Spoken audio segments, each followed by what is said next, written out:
What's happening, everybody? Shane G, Midwest Coast, of course. Make sure you follow on Twitter, Shane G underscore MWC, also on Instagram. Um, what I wanted to discuss today was an argument that Penn, Jillette and Kyle Kulinski of Secular Talk make often. First of all, just before I get into it, I want to say I basically watch Secular Talk every day. Um, I get a lot of my news from Kyle Kulinski. He has my utmost respect. Um, I feel like if we met in person, we'd be friends, like, all that good stuff. So, I do just want to state that, that up front. Because I actually disagree with him on the framing of an argument that he often makes. I haven't seen it too much lately, but he, pretty much whenever he covers a religious segment or an atheism slash agnosticism um, type story on his channel, he says that he got this uh, framing essentially from Penn, which is why I brought his name into it as well. Another guy that I have the utmost respect for. Essentially, his argument is that atheism and agnosticism are the same thing and that they answer two different questions. One question is, what do you know? The other question is, what do you believe? He says that agnosticism answers the question of what do you know? Atheism answers the question of what do you believe? Now, I think if you look at that from a very literal standpoint, I think that's true. I think that's basically accurate if you're looking at it from a just literal technical standpoint. I think that's essentially a correct statement. However, the part that I disagree with him on is the framing of it. So when I say that, I mean the framing of it is basically that, again, they answer two different questions, but I guess my issue with it is the fact that nobody really ever asks the question of what do you know when it comes to religion or God or anything like that. Everyone asks, what do you believe, or do you believe in God? That's how the question is always presented. Whenever anybody asks, do you believe in God, or, what do you believe in? Those are the two ways it's always framed. Nobody ever asks, what do you know? Do you know what happens after you die? Like, nobody really ever says that.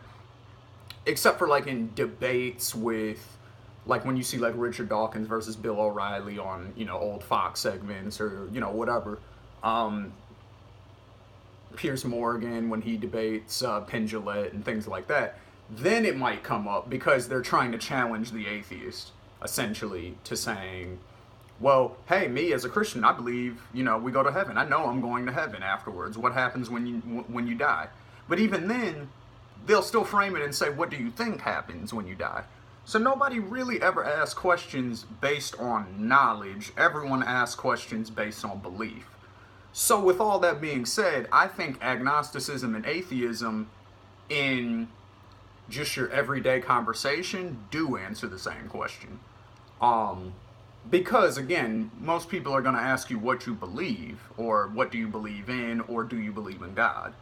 You can answer by saying either one of those things, agnostic or atheist, in that context. So, for example, if somebody asks me, do I believe in God? I would say I'm an agnostic.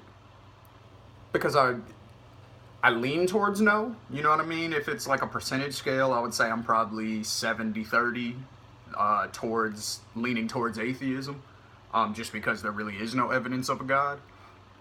But that little 30% that I somewhat hang on to is mostly just because of the fact that we don't understand everything. Now, I'm always a person that, with new evidence and with new information, am able to change, my opinion on things or my belief on things. But as it stands right now, with everything that we do know about the universe and everything that we do know about the galaxies and everything, the Big Bang Theory and evolution and all of these different pieces of evidence that we do know, I think it leans more towards no. There's, probably not a God. If there is a God, it's definitely not in the context that, most people think of him as, like the all perfect, all good, all knowing, all powerful. That simply cannot exist. There's no way that a God like that exists. Because that means one of two things. That means either if he's all powerful, then he lets bad stuff happen on earth all the time to innocent people. So if he's all powerful, that means he then cannot be all good. If he's all good, then that in turn means he's not all powerful, because he can't stop all these bad things from happening to his children who he loves. There's about to be another hurricane that hits the United States within the next few days. We just saw what happened in Houston, and it's about to hit. There's another one about to hit Florida. So if God was all powerful, he could stop that. So if he is all powerful and he's choosing not to stop that, that means he's not all good.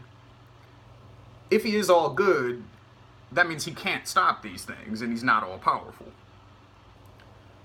The third option is the word good doesn't mean anything. That's the only other conclusion. If you say God is all good and all powerful, and he allows cancer in children, and he allows hurricanes and natural disasters to just wipe out entire, populations, earthquakes, tornadoes, typhoons, tsunamis, all this different stuff. If he was able to stop that and he's choosing not to, if he's still all good, then that means the word good doesn't mean anything. There's literally no meaning to the word good. If we're going to say that a God who is all powerful and all good doesn't stop all this bad stuff from happening to his creations. So getting back to the original point, if somebody asks you what you believe, I feel like you can say the word agnostic and it still applies, because you're just saying, I really don't know what I believe. You either haven't thought about it that much, or you're still up in the air, just because, there's weird coincidences and weird stuff that happens in the world that we don't necessarily have an answer to, in a scientific explanation or otherwise. There's not necessarily a reasonable explanation for certain things that happen.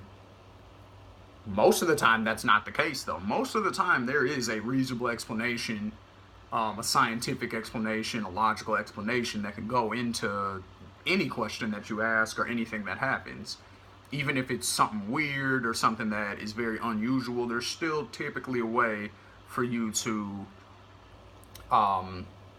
discern what is true or not about that, based on science, or, like I said, logic, reason, empiricism, things like that.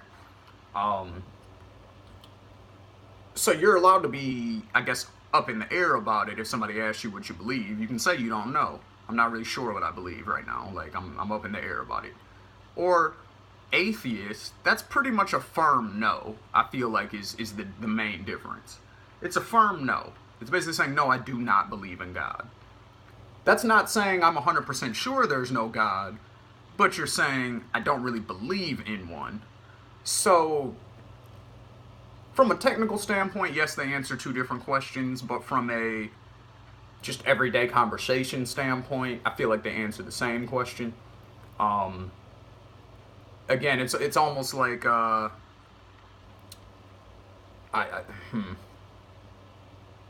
it's almost like if I kind of forgot where I was going with that point. I apologize, but yeah. They don't answer. Oh, that's what I was going to say. It's kind of like in science, right? Where in everyday conversation, we'll call things a theory that we don't necessarily know are true or false. In science terms, that word is hypothesis, and the word theory is what they used to call a law, basically, in science. So gravity, it's called the law of gravity. It could also be called the theory of gravity. Evolution, same thing. They call it the theory of evolution. People use that as a scapegoat to say, well, it's just a theory. They don't know for sure or not. Well, change the word theory to law, and there you go. So I think it's just the jargon of it. It is slightly different in an everyday conversation type of context versus if you're actually talking to, if it's a religious person versus an atheist and they're debating who's right and who's wrong. I think in that context, the atheism versus agnosticism argument makes a little bit more sense. But if you're just talking to everyday people, either one of those words can essentially answer the question that they want to know. So that's my only disagreement really with you, Kyle. Again, I get it, but I feel a little bit differently about it as somebody who identifies as an agnostic.